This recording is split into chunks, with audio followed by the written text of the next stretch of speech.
Hey there, I'm Rachel Moyer with Harris County Public Libraries.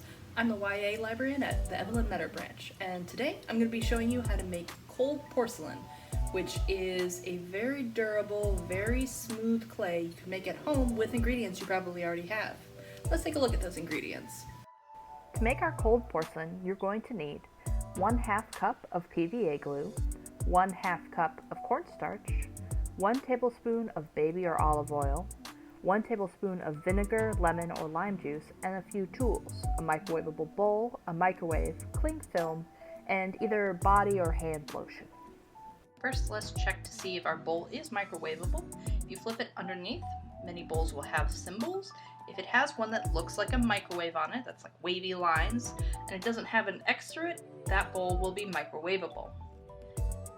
We're also going to need our PVA glue. That's going to be school glue, Elmer's glue, wood glue. Those are all PVA glues.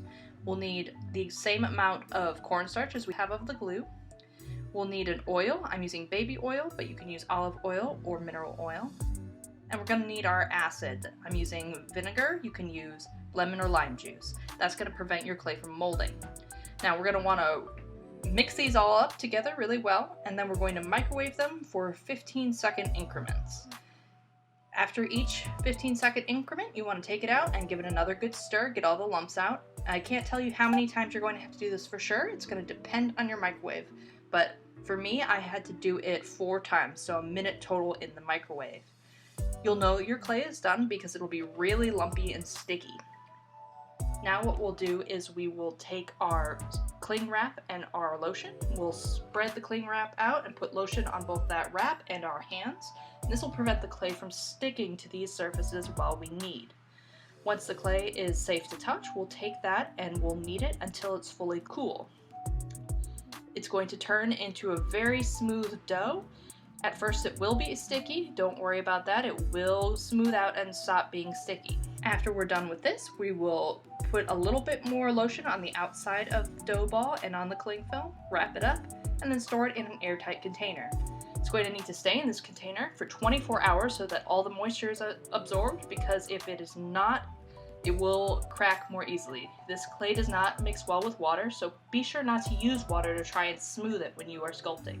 After our clay has been sitting for 24 hours and we can pull it apart and it makes 2 nice teardrop shapes that lets us know it's the right texture, we can start to sculpt with it.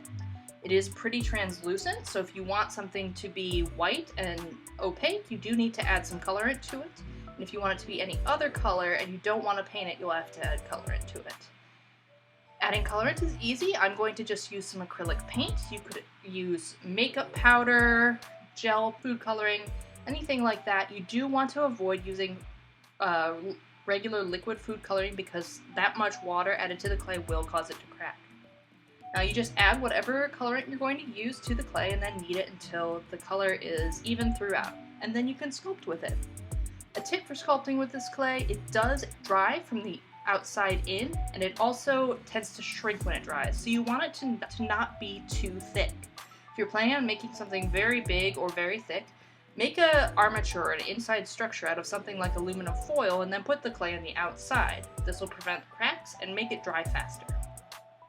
If we allow our clay to dry for 24 hours, we can see how durable it is. I made this flower before the video was shot.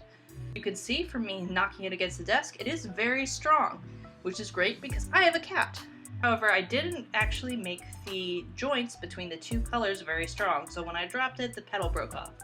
This is fine though. We can use our clay to fix things like this and cracks. Just put a little additional clay to make a new connection or to fill a crack, and then let it dry again. It will be good as new. You can also just paint your clay. If you don't want to mess around with coloring the clay before you sculpt, just wait till it fully dries and you can paint the outside of it. It takes paint very well. Well, thank you very much for watching our video. Please follow us on social media and let us know if you make anything really cool with your cold porcelain. Thanks. Bye-bye.